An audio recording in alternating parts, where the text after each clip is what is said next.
በእግር ኳስ ታሪክ ውስጥ 49 ዋንጫዎችን በ36 ዓመታት ውስጥ ብቻ የሰበሰበ አንድ ሰው አለ። ማንቸስተር ዩናይትድን ከውድቀት አፋፍ አንስቶ ወደ ዓለም ገናናነት የቀየረ ታላቅ መሪ። ተጫዋቾቹ እንደ አባት ይፈሩታል፣ ደጋፊዎቹ እንደ አምላክ ያመልኩታል፣ ተቀናቃኞቹ ደግሞ በእጅጉ ይደነቁበታል።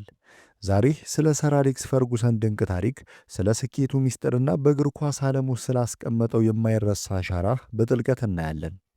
ይህንን ቪዲዮ እስከ መጨረሻው ካዩ በኋላ በእርግጠኝነት ስለ አመራርና ስለ ስኬት አዲስ እይታ ይኖረውታል። ሰብስክራይብ ማድረጉን እንዳይረሱ። ወደ ታሪኩ እንግባ።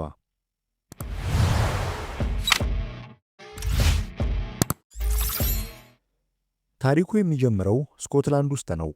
ፈርጉሰን ወደ ማንቸስተር ከመምጣቱ በፊት በአበርዲን ክለብ ያስመዘገበው ውጤት የሚታመን አልነበረም። በዚያ ዘመን የስኮትላንድ እግር ኳስ በሴልቲክና በሬንጀርስ የበላይነት ተይዞ ነበር። ነገር ግን ይህ ቁጡ ሰው መጣና ታሪኩን ቀየረው።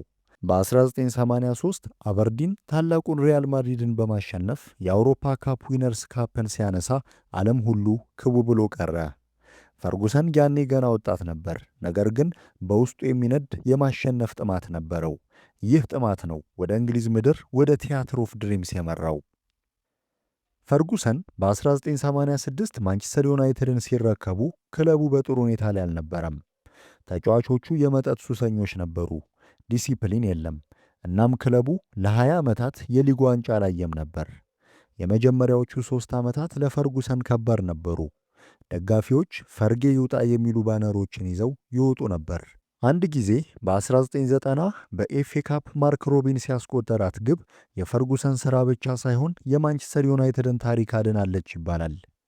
እግር ኳስ በትዕግሥትና በጠንካራ ሥራ እንዴት እንደሚቀየር ፈርጉሰን ማሳየት የጀመሩት ያኔ ነበር። ፈርጉሰን አንድ ነገር ያውቁ ነበር። ክለቡን ለመቀየር አንድ ልዩ ተጫዋች ያስፈልጋል። ያ ተጫዋች ፈረንሳዊው ኤሪክ ካንቶና ነበር። ካንቶና የመጣው ከሊድስ ዩናይትድ ነው። እሱ በመጣ በአንድ ዓመት ውስጥ ማንቸስተር ዩናይትድ የመጀመሪያውን የፕሪሚየር ሊግ ዋንጫ አነሳ። ፈርጉሰን ስለ ካንቶና ሲናገሩ እሱ ለክለቡ ቁልፍ ነበር ይላሉ። ካንቶና በደጋፊው ላይ ጥቃት ፈጽሞ ሲታገድ እንኳን ፈርጉሰን ከጎኑ አልተለዩም። ይህ ነው የፈርጉሰን ልዩነት፣ ለተጫዋቾቻቸው ያላቸው ታማኝነትና ጥበቃ። ፈርጉሰን ሁልጊዜ ወደፊት ይመለከቱ ነበር። በክለቡ ታሪክ ውስጥ ትልቅ ሪስክ ወስደው የወጣቶችን አካዳሚ ያጠናከሩ። ዴቪድ ቤካም፣ ራያን ጊግስ፣ ፖል ስኮልስ፣ የኔቪል ወንድሞችና ኒክ በት። በዚያን ጊዜ ታዋቂው ተንታኝ አለን ሃንሰን በልጆች ምንም ነገር ማሸነፍ አትችልም ብሎ ነበር። ፈርጉሰን ግን በተግባር መለሱ። እነዚያ ልጆች ማንቸስተር ዩናይትድን ለዓመታት በእንግሊዝ እግር ኳስ የበላይ እንዲሆን አደረጉት።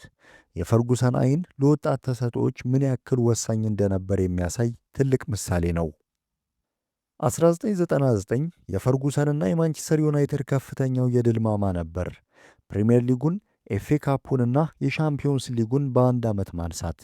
ባየር ሙኒክን በመጨረሻዎቹ 2 ደቂቃዎች ያሸነፉበት ጨዋታ ዛሬም ድረስ የእግር ኳስ ታምር ተብሎ ይጠራል። ፈርጉሰን በዚያ ጨዋታ መጨረሻ ላይ ፉትቦል ብለዲ ሄል ብለው የተናገሩት ቃል እስከ ዛሬም ድረስ ይደገማል። ፈርጉሰን እንዲሁ አልነገሱም። እንደ አርሰን ዌንገርና ሆሴ ሞሪኖ ያሉ ታላላቅ አሰልጣኞች ፈትነዋቸዋል።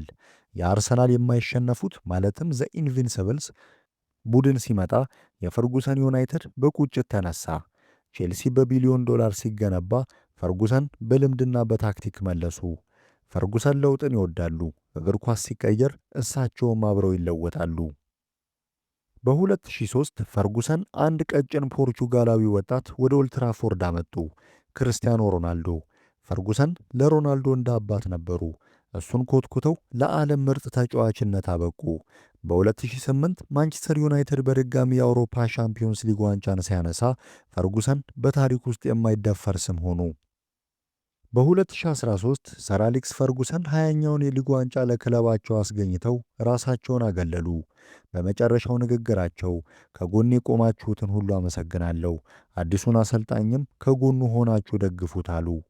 ዛሬ ማንቸስተር ዩናይትድ ያለ ፈርጉሰን እየተቸገረ ሊሆን ይችላል። ነገር ግን ሰር አሌክስ የገነቡት መንፈስና ያስመዘገቡት ድል ሁልጊዜም በደጋፊው ልብ ውስጥ ይኖራል። ሰር አሌክስ ፈርጉሰን ማለት እግር ኳስ ማለት ነው።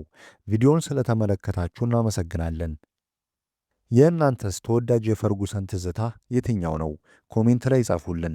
ቪዲዮን ላይክ ማድረግና ለጓደኞቻችሁ ሼር ማድረጋችሁን እንዳረሱ። በቀጣይ በሌላ አስደሳች ታሪክ እስክንገናኝ መልካም ጊዜ